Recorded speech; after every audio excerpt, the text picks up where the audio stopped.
You want my advice? I do. You want my advice? Always. You want the truth?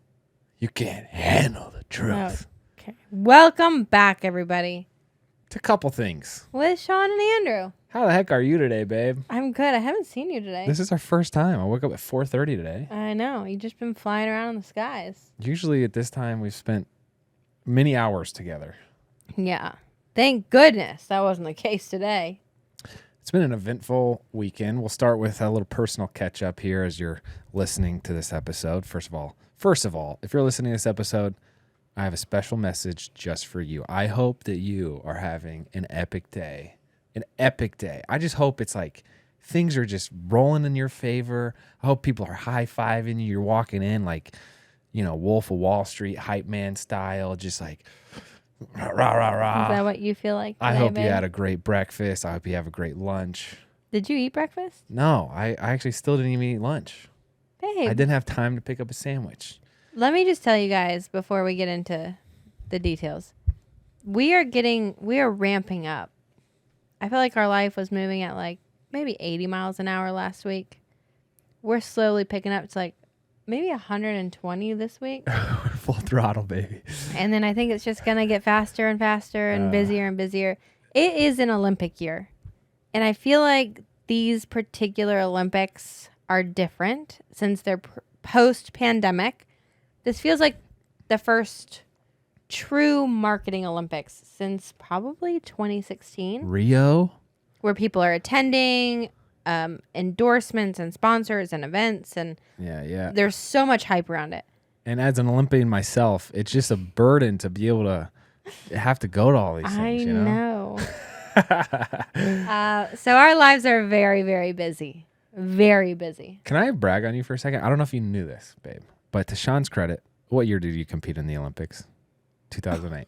Do you know? No, that was like a rhetorical. 2008. Yes. Okay. So that was, let's do quick math here, 16 years ago. Yes. I'm old. And there was an article in the Sports Business Journal. You're a top 6 female personality athlete still.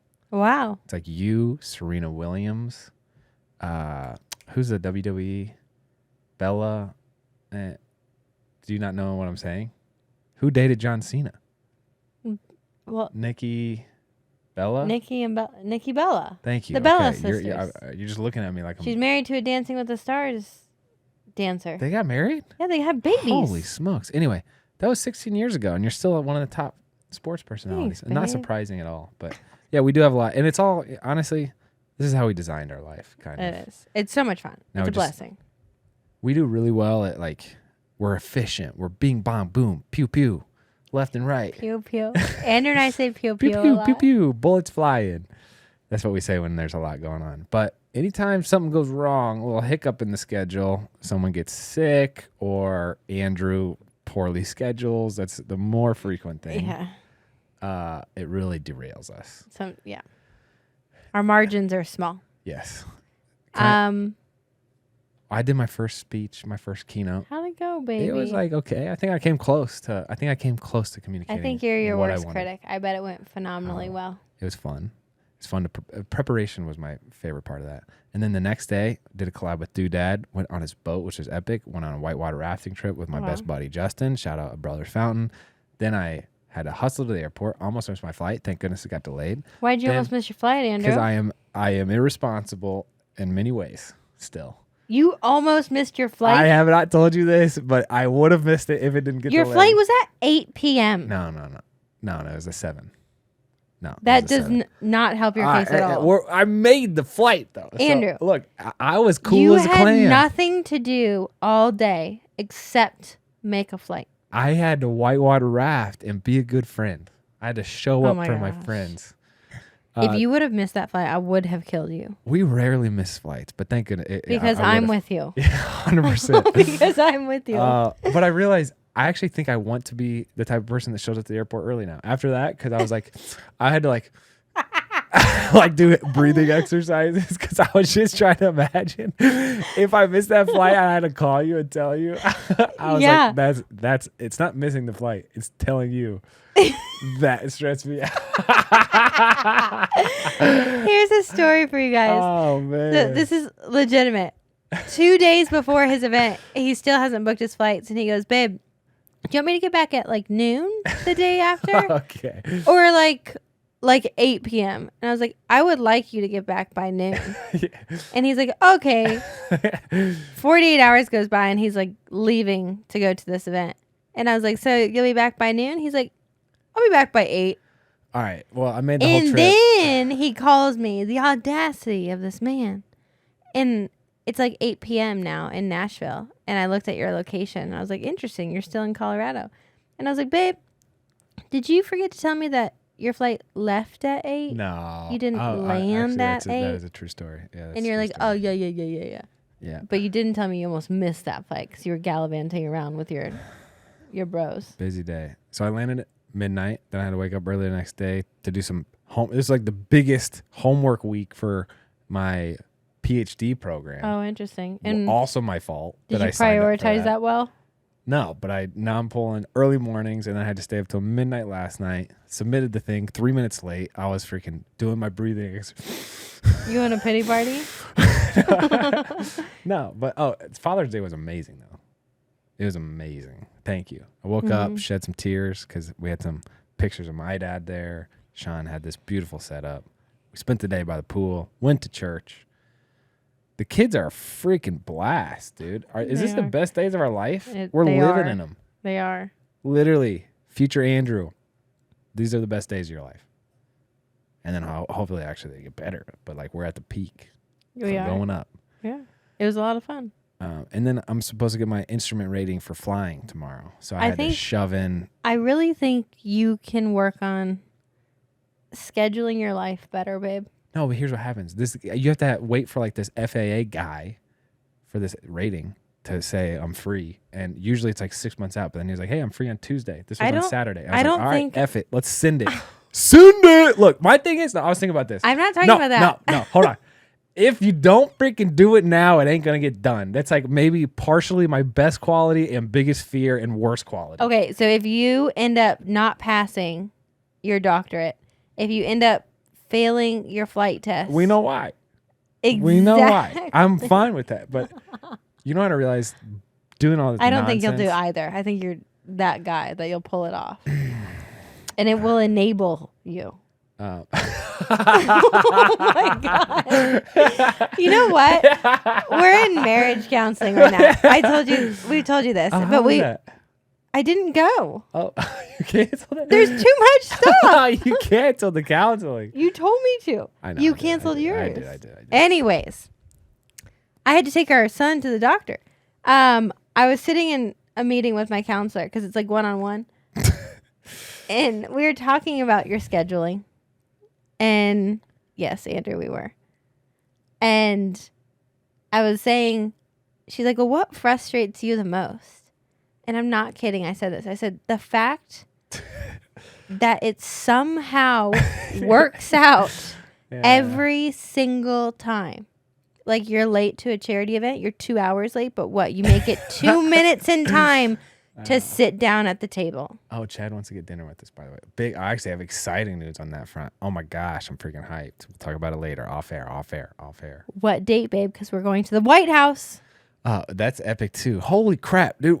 This should just be a debrief episode. I know. What the frick? We're supposed to be doing an episode. We'll have to cut all this So out. whatever that thing is you're describing, I agree. It's like razor thin margins, but somehow the flight gets delayed. I make the flight. And it makes me mad. That is my dad, though. Literally, everyone used to say he was like a cat that always lands on his feet. You're like, I don't know how he made it through that thing, but he did. He did. It's legendary. And I guess I freaking... But here's the thing. Now, you know, it's... Luck is when preparation meets opportunity. Don't put your mouth on the mic. Welcome to ASMR. You don't even know. When was the last episode of ours you listened to? Freaking never. Yeah. I say them. Okay. What's your favorite podcast, babe? My favorite one?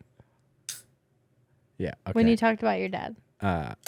That was actually really. I'm really proud of that episode. The grief one. Yeah. Yeah, I'm really proud of that. If you haven't heard that, worth listening to. Where Should were we though? dive into our actual episode? I'm just trying to think if there's anything else to debrief.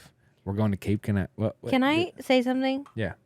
For our listeners, you're doing your thing where your mind's going too fast, so your volume's going drastically down.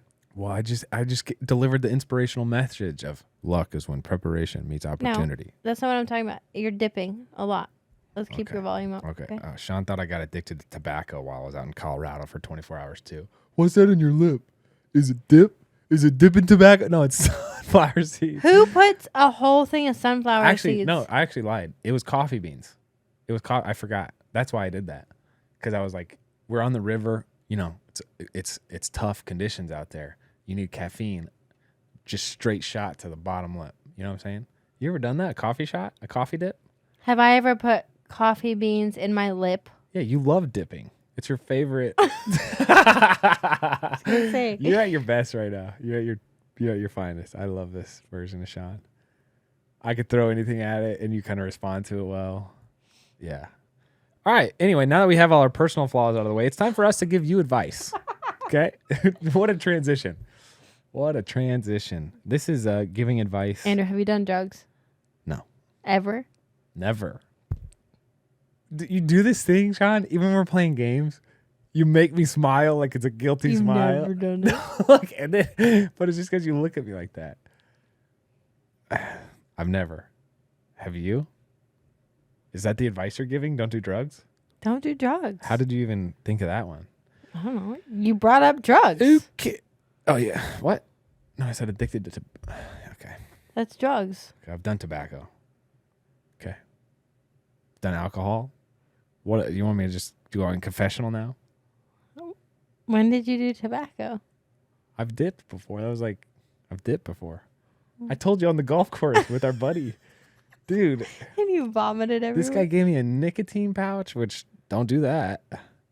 In 60 seconds, I was like nauseous. I'm like, why does anybody do this? Yeah, gross. Cold sweats, spins. No. Anyway, back to us giving you advice. Okay. I feel like this is what our podcast should always be. Just dumb. Let's do these stuff. rapid fire. Oh, you want to do the intro part? No. Guys, do you know? Not that you asked, but for each one of these episodes, we've done like 220. We have these little one sheets that wonderful Ginny puts together. We have all the links that you need, a little description. This helps us stay focused, follow the story arc. We did just go off script. We're really focused today. For about 20 minutes or the majority of this podcast. Okay. Up first. Best. Okay. Oh, you go. Yeah. Best piece of advice for new parents. Oh, we feel clueless? Oh. If you're asking that question, you're doing it well, you know? Yeah. That's how I feel. I like that. So don't be too discouraged. You obviously care. That's step number 1. Second, this is the best piece of advice I got from Tress when we were pregnant in Washington. He said, look, if you're feeding them and they're still alive, you're doing a good job. No, I'm just saying they're more resilient than you think. And it's like, it is terrifying to think you're going to do something wrong. Yeah. And that advice just hit because it was like, okay, you can't really mess it up. Okay. Am I wrong? I'm wrong. I feel like that's not a very politically correct answer. There are a lot of things you could do wrong in the sense of like, let's love them and, things. It's spoken. That advice is for people who over-index on stressing out about doing it wrong. Yeah. There's people that under-index that. Don't take that advice. Yeah. You can do it wrong. That's my advice to you. But if you... I'm not giving advice today. Doing a good job. I was going to say the best piece of advice I was given is you are the perfect parent for your kids. You are going to be given so many different pieces of advice. What to do, what not to do, what to feed them, what not to feed them, how to sleep train or not sleep train by so many people. And at the end of the day, The only person's opinion that matters is your own. You are their parent. No one else. That's really good advice, babe. Thank you for sharing that. Second question. Getting married in 60 days. How to manage that weekend and all the stress that comes with the wedding. Congratulations. I could go on a tangent right here. Hit it. Don't stress about your wedding. Okay. A lot of people feel like they're throwing a party for all of their guests. They're not. Those guests are coming to celebrate your day. You know what? If it rains, or if your tablecloths don't show up for some reason, or if the food gets served cold, or whatever thing could go wrong that you think could go wrong happens, the only thing that matters is that you marry your best friend at the end of the day. The rest is just funny memories to look back on. And I would say how to manage the weekend. Don't care about anything except getting married. If you've put everything into place to like make your big day happen, then walk into the day just being like, this is blissful. Because inevitably something's going to go wrong. So if you walk in there trying to white knuckle that thing, like super tight grip on trying to force perfection of, oh, this is how I imagined it, and the band's going to be great. They're not going to miss a note, and everyone's going to, cry when we kiss, and it's the what do you call the after part? Reception's going to be like a sweet party, whatever it is, or the food. Something's going to go wrong. Yeah. So I think you've done all the preparation at this point. Now it's just have the mentality of like, this is what my theme in college was, just making memories, man. Yeah. We're just making memories. I even Roll remember with the punches. with our wedding, like Andrew and I paid for our wedding. And I remember we got through a lot of like the process of planning and designing. And I remember our wedding planner at one point was like freaking out because I refused to pay for a rain tent. And she's like, it's in April. It's very likely it could rain. You're doing your ceremony outside. And I told her, I was like, you know what? If it rains, those are going to be the most epic pictures. Yeah. How fun and cool would that be? And it's just like embracing this idea of anything could happen. It doesn't matter. Let's just roll with it. And it's kind of your advice for parents. It's like, if you have a wedding planner, their whole job is to prepare for the unexpected. So like, yeah, get the rain tent. Yeah. But that's just one opinion. Like that's their unique perspective that they're Yeah. bringing to the team. Your parents are going to have another, worried about the guest list, whatever.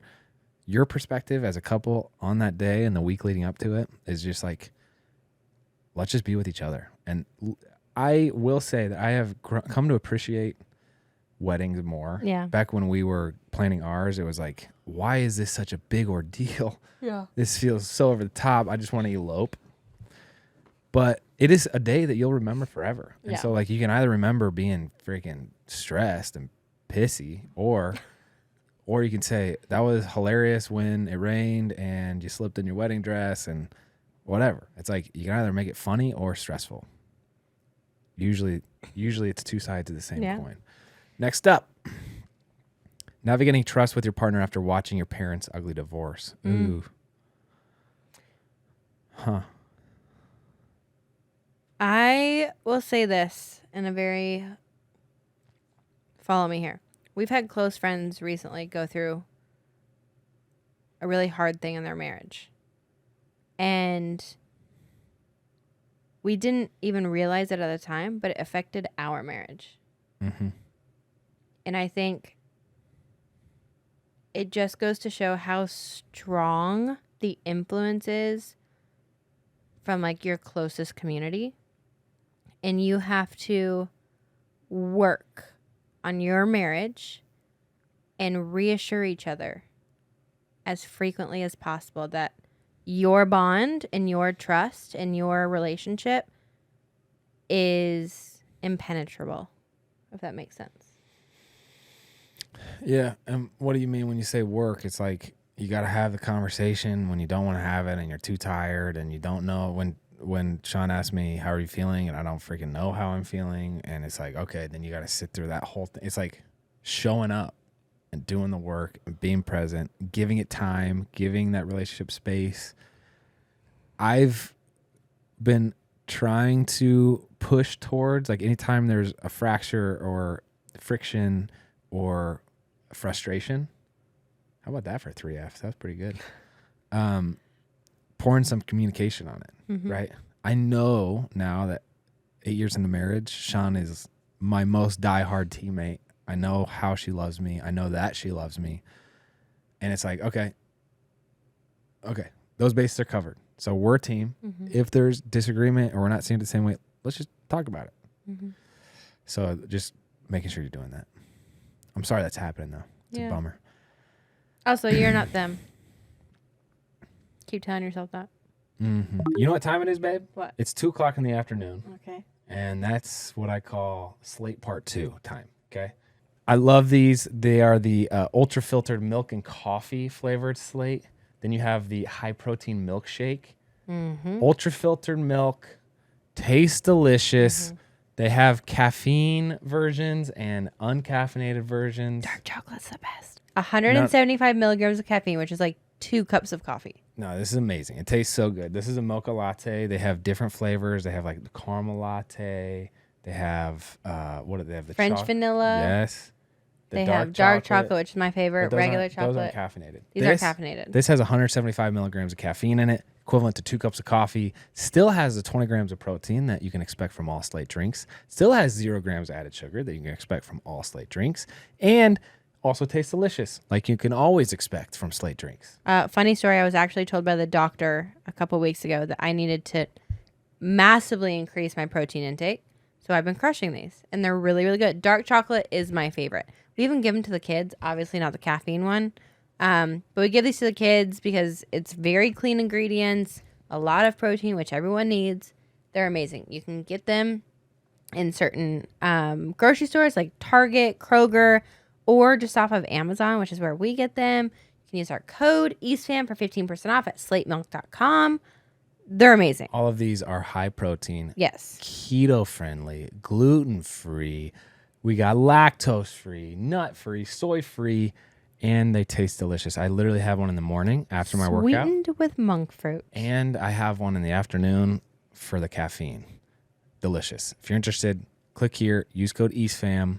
Get 15% off your order at slatemilk.com. You want to read the next question? Advice on getting into getting healthy foods into your family and keeping it a habit. We started using this app called Yuka. Yeah.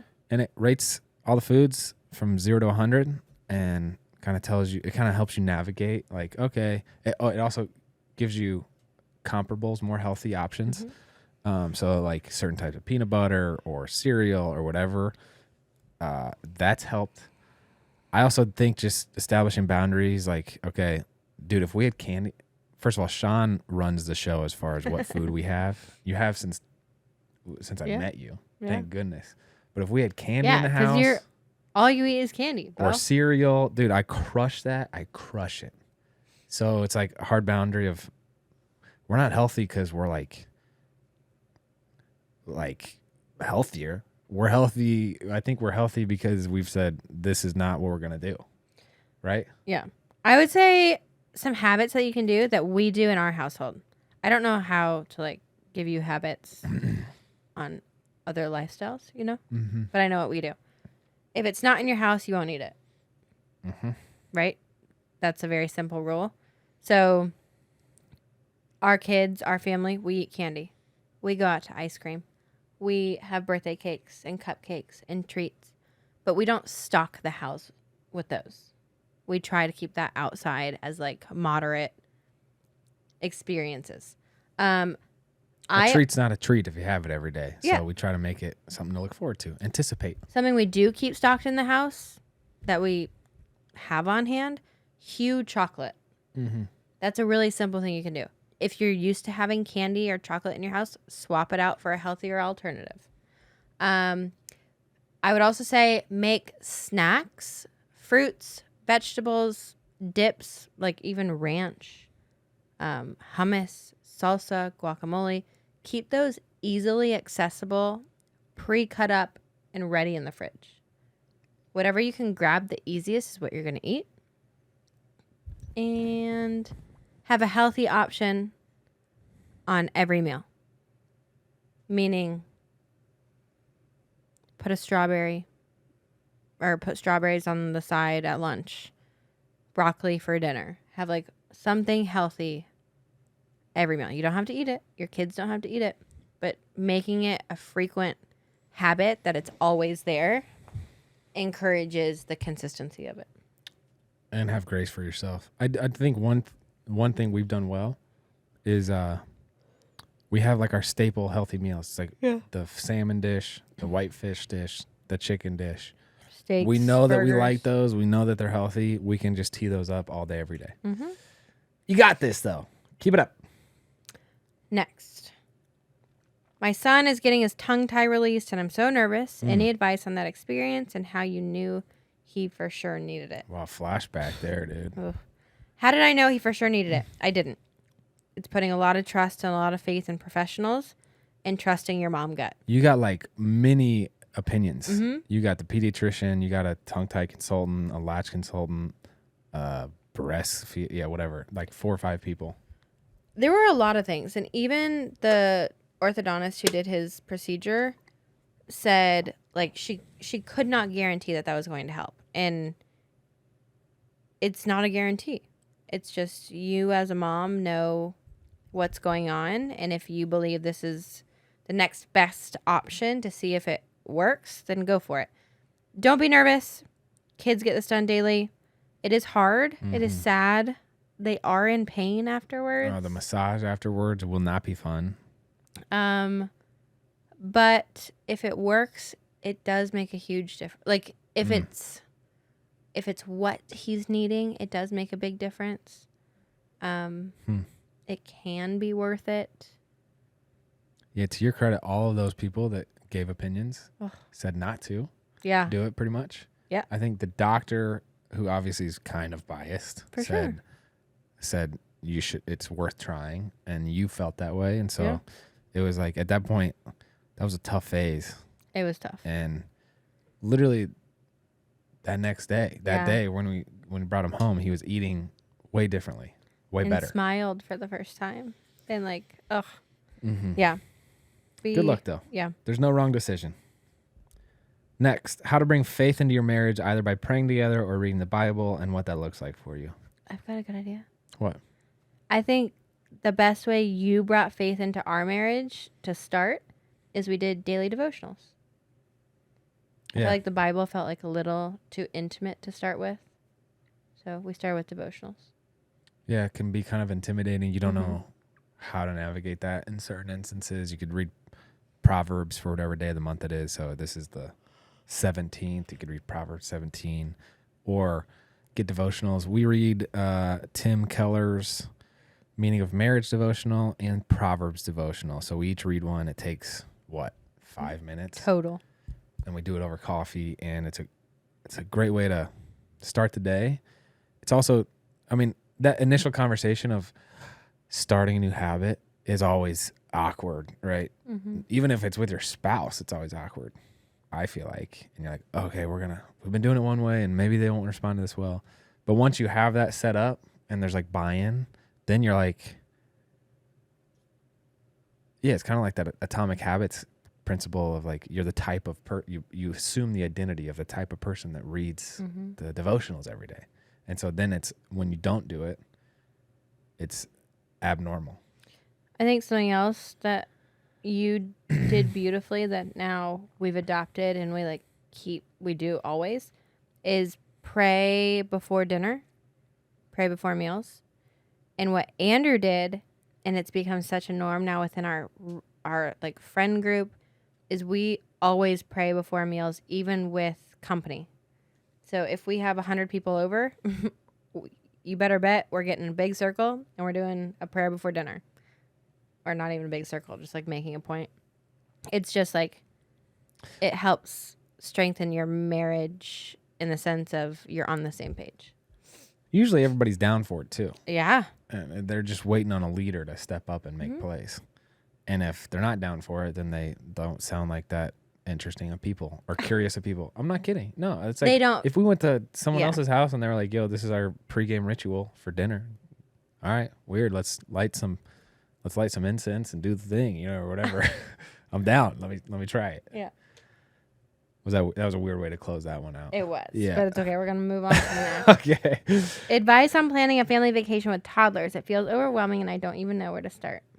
Well, it depends what your comfort zone is. If you've never taken a road trip with them or flown with them, I would say it's like you kind of want to gradually grow your boundaries. Don't try to overdo it.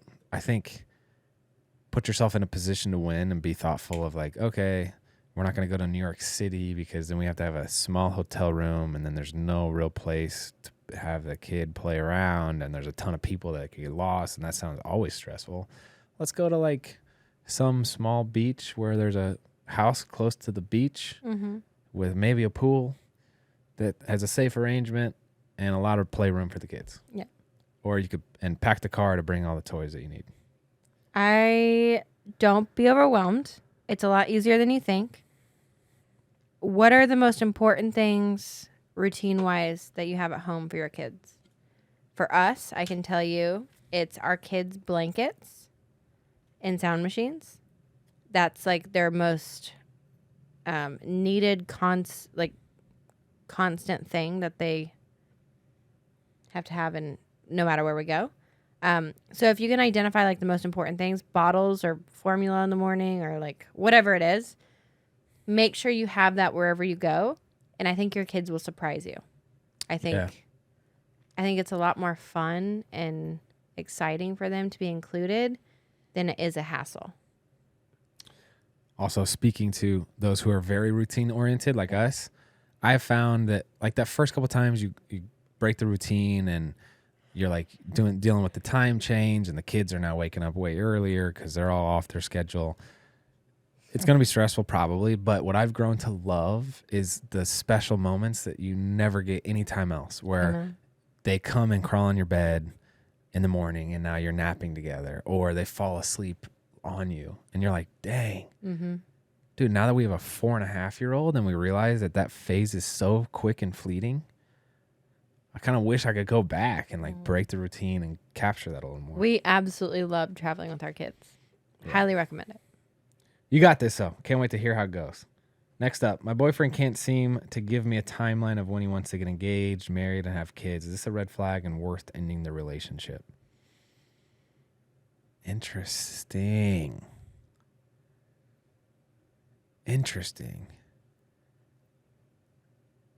Oh, because it's almost like a legalistic. It's like if you, it's almost like a third wall, like the veil of if you say, I need a timeline, it kind of ruins the whole unspoken vibe. Exactly. Right? It could go either way. We obviously don't know this person. I would say either he doesn't want to give you a timeline because it's going to happen. He wants it to be a surprise. Okay. And he can't. Yeah. Okay. Either he doesn't want to give you a timeline for like engagement and marriage because he wants that to be a surprise. It could be, whatever. And kids, I can also see not having a timeline for kids because if you aren't mentally ready for kids, I think the better question to ask is, do you want to have kids someday? If someone can answer yes or no to that, I think that's way more important than when. Nobody knows when. Nobody knows when they want to have kids, especially if you aren't ready for kids yet. There's no way I could have told you, I don't know, a year, 5 years, 10, like, I don't know what life's going to look like. But I knew I wanted kids. Or on the other side of the spectrum, it could be like, I don't want to tell you any of that because I actually don't see that as being part of my life. So cutting through this question and respectfully rephrasing it. Yeah.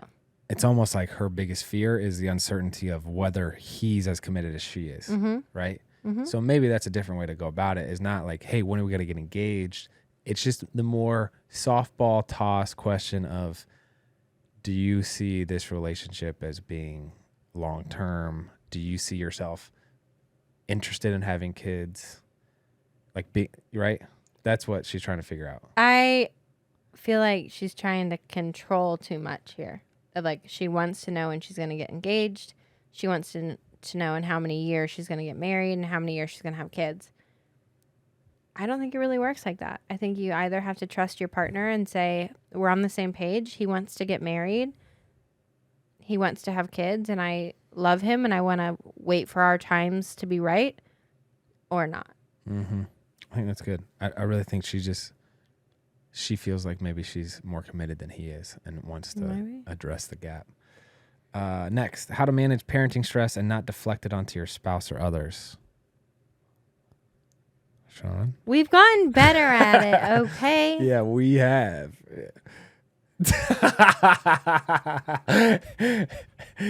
I love you. I love you. I feel like we have been doing a good job trying to practice this in the sense of I try to tell you when I'm stressed and why I'm stressed, and then I try to be quiet so that my stress does not say things that I don't mean. I don't need you to be quiet, but I do appreciate the communication. You know? Thank you. It just takes reps, to be honest. The whole thing, I mean, it is meant to be stressful. I think I've used the phrase before. It's all joy and no fun. That's just kind of it's like. But it is fun. I know. But you don't always feel like, wow. Yeah, I talked to a bunch of people. They're like, everyone talks about parenting like it's the best thing out there. And it's a little stress. It's like, yeah, it's both. It's the best thing out there and it's the most stressful thing. That's literally how it works. It's fun because it is stressful. It's meaningful. Anyway, so just buckle down and get the reps, I guess, is the answer to that. Next up. You got it. Advice for keeping the marriage strong while going through infertility.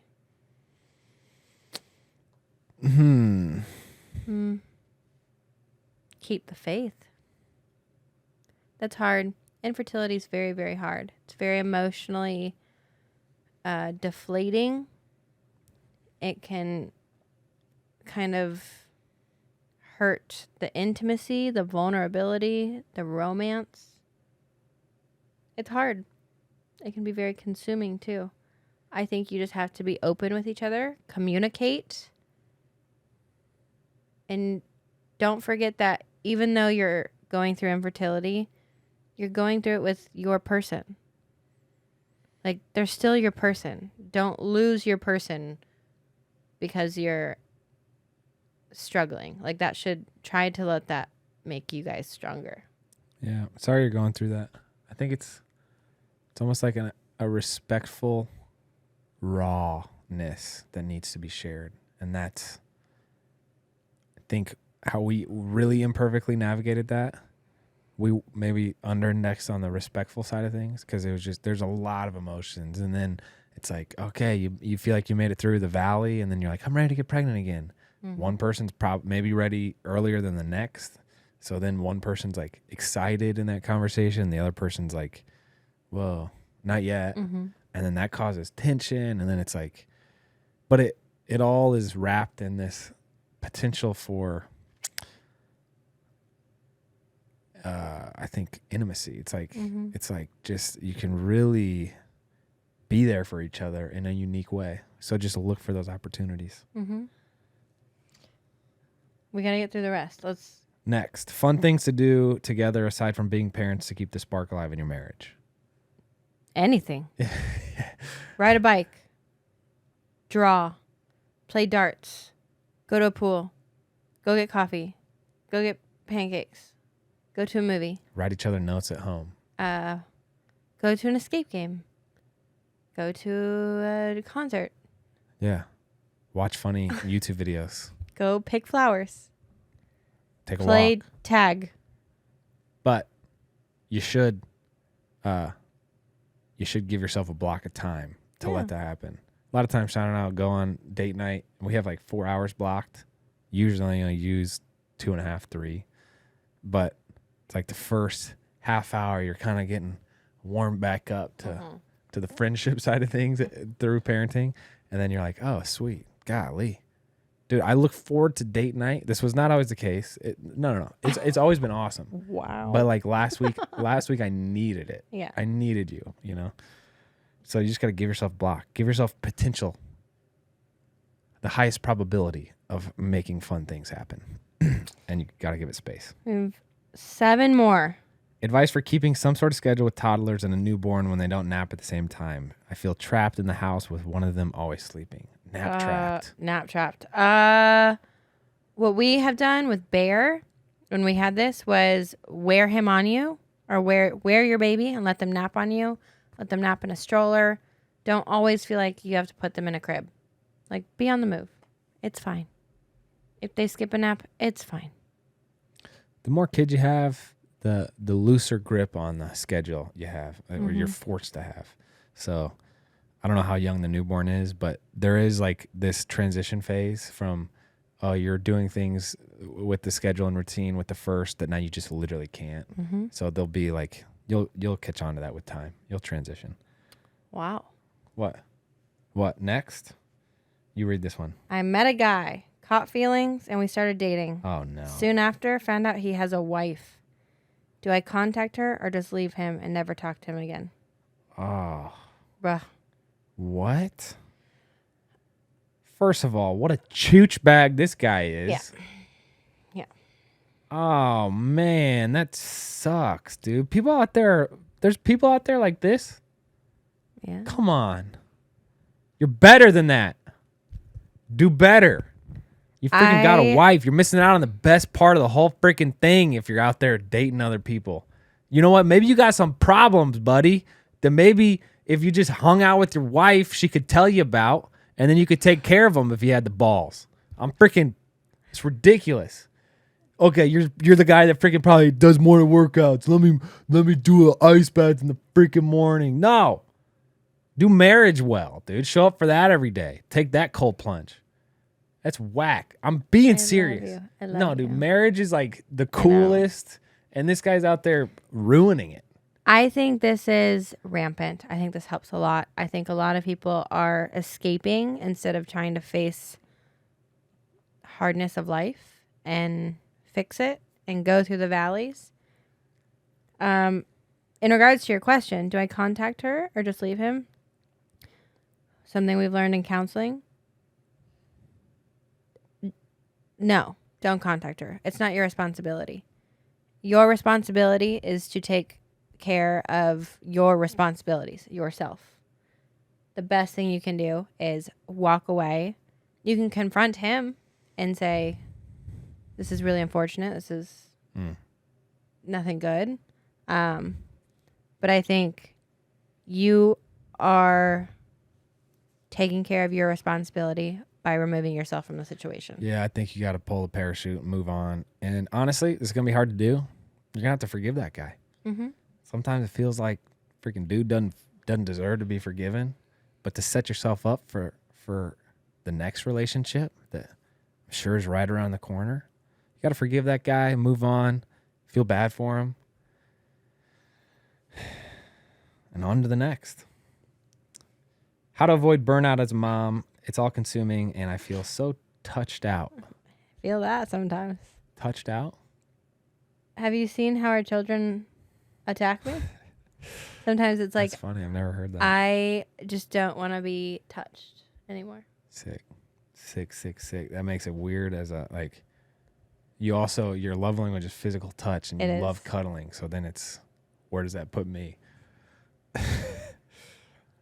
I have never said this to you, though.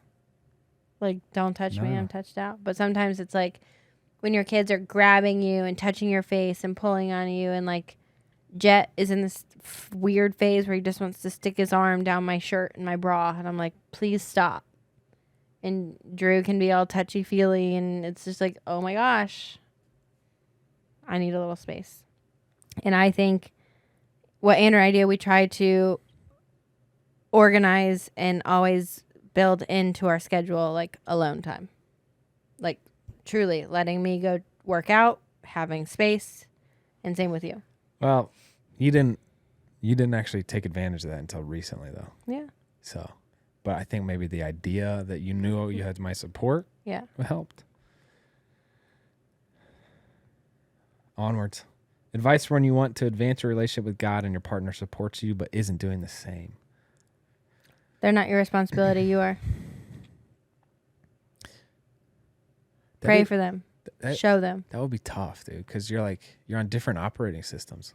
If like, let's just say God is, I think the Christian God is more than this to me, but like, it's the most pure, holy, highest, best, virtuous thing, right? And you're saying, I want that, and your partner's like, I want to watch football.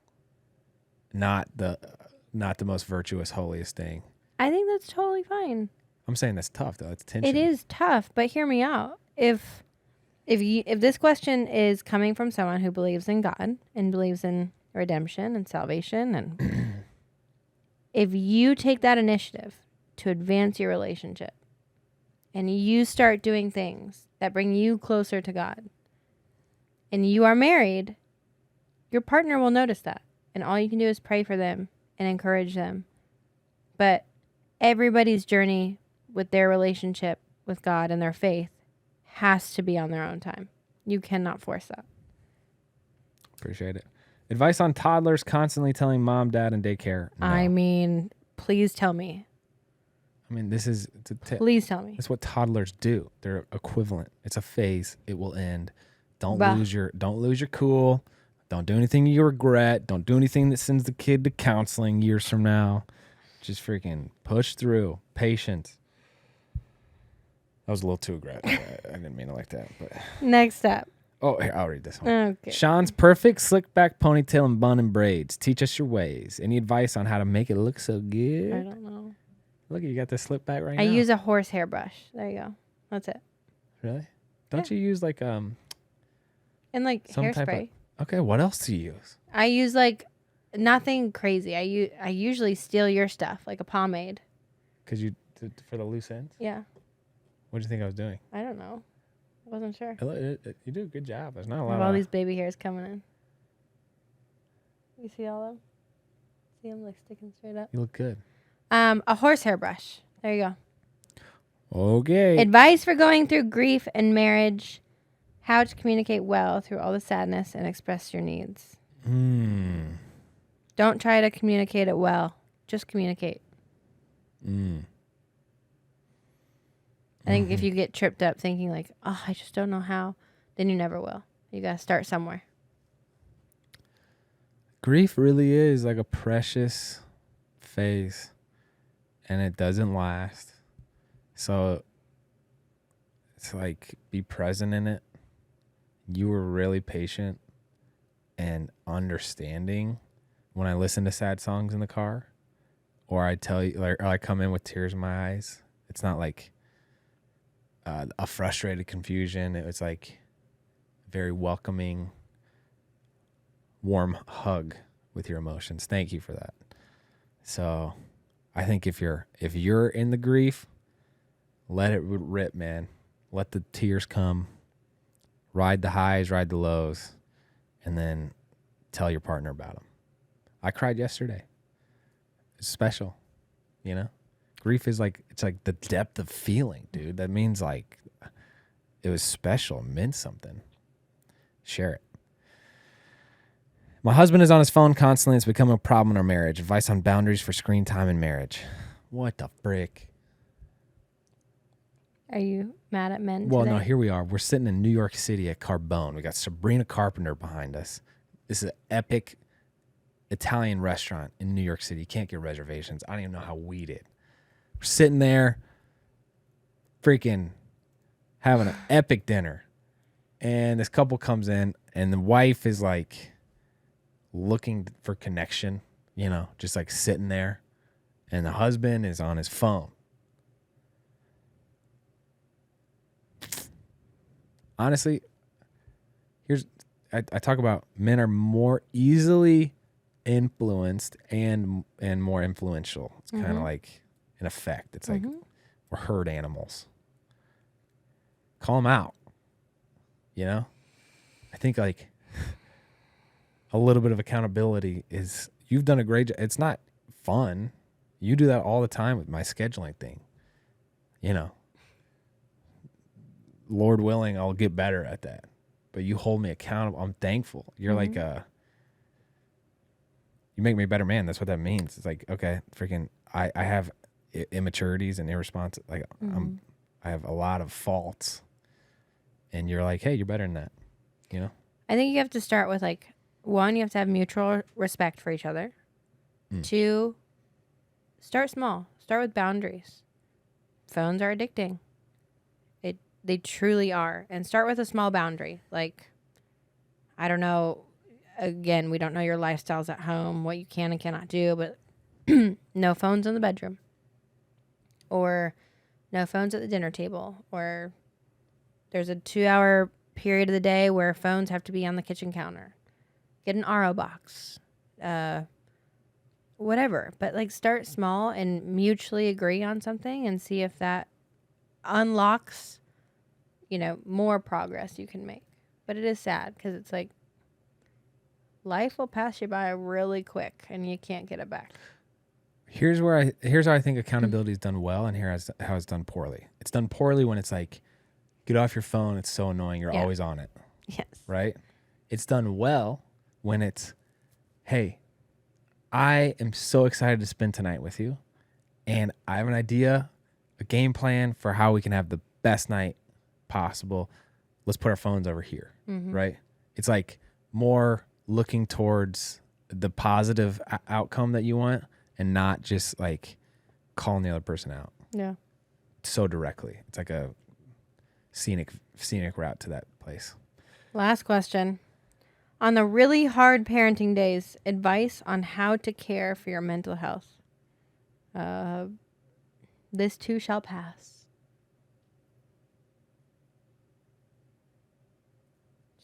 Tell yourself, it's a day.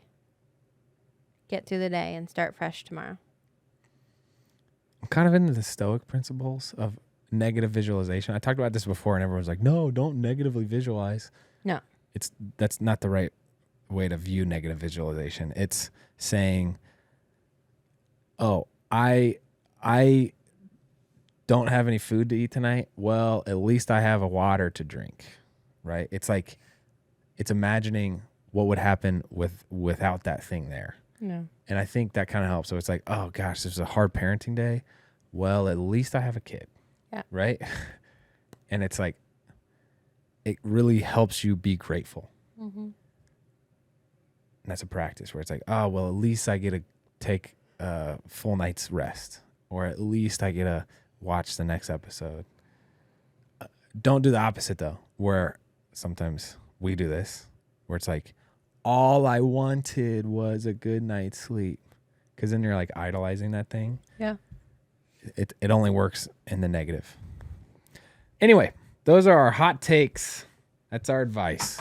I love you. I love you, baby. That was fun. We started real hot. Sorry for our tangent. Are we hitting a wall now? It looks like you got hungry. some yawns. We got to get some food. I yawn all day. Shawn's going on a really fun birthday trip with some friends right now. And by birthday trip, I mean car ride around the city. I'm excited to hear how that goes. I'm excited too. That's all we got. If you made it this far and you haven't yet, follow the show if you're listening on podcasts, Apple Podcasts, Spotify. Subscribe to it if you're watching on YouTube. We do video and audio. Do. That's all we got. I'm Andrew. I'm Shawn. We'll see you next time.